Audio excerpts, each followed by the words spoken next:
Assalamualaikum, perkenalkan aku Ella Ziana. Di video kali ini aku mau ngasih tahu tips gitu ya teman-teman buat kalian semua yang menderita infeksi saluran kemih.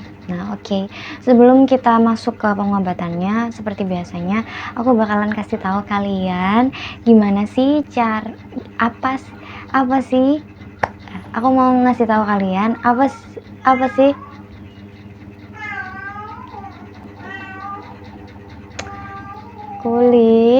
apa sih penyebab infeksi saluran kemih ini? Nah, infeksi saluran kemih itu disebabkan yang pertama itu karena jorok jarang ganti celana dalam. Kalau cewek sih biasanya jarang ya, itu biasanya cowok gitu. Tapi mm, tapi 50% itu penderita infeksi saluran kemih itu banyaknya tuh cewek memang.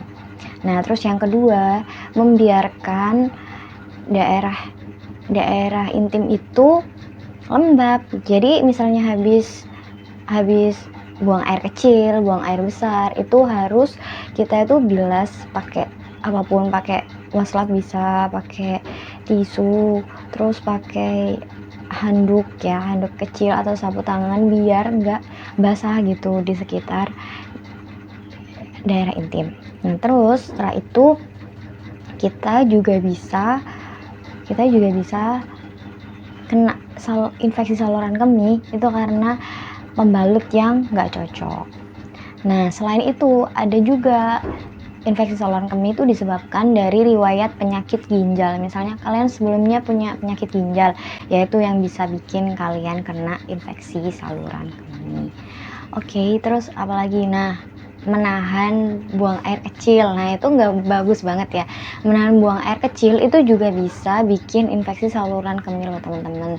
Jadi banyak banget bakteri, kan air kencing yang ada di saluran kemih kita kan harus segera dikeluarkan karena dia juga mengandung beberapa bakteri kan. Nggak baik buat organ tubuh kita, akhirnya dia bisa menyebabkan infeksi gitu.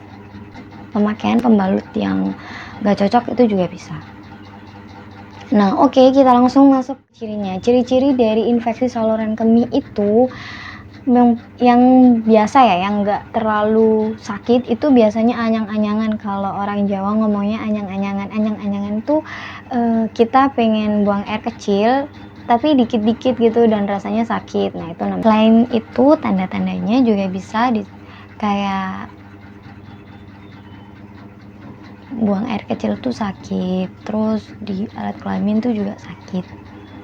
Terus juga yang paling parah itu kalau misalnya kita buang air kecil terus ada bercak darahnya, itu yang paling parah. Itu berarti tingkat infeksi saluran kemih kita udah mulai tinggi gitu ya. Oke.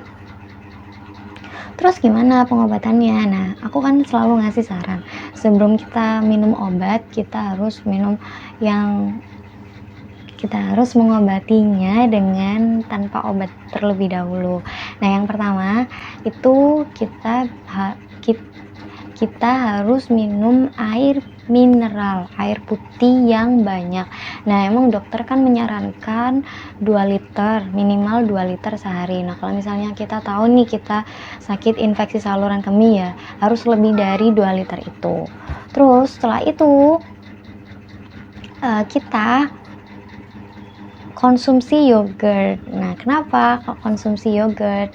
Terus susu difermentasi juga bisa. Terus Yakult itu juga bisa. Kenapa kok kita harus konsumsi yogurt kalau misalnya kita infeksi saluran kemih? Ya, karena di yogurt itu banyak banget bakteri baik. Jadi kita paksa gitu ya. Bakteri-bakteri baik yang ada di yogurt itu kita paksa buat berperang dengan bakteri-bakteri buruk penyebab infeksi saluran kemih itu tadi.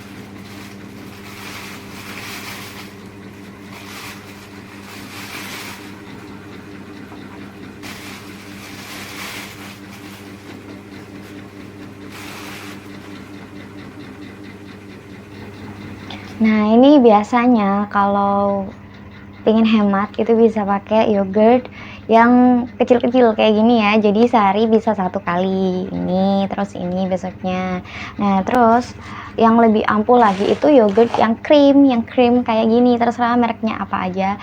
Nah aku sih biasanya yang paling enak gitu ya itu Heavenly Blush ini sama Grand File itu enak banget gitu, sama Cimory itu juga enak juga.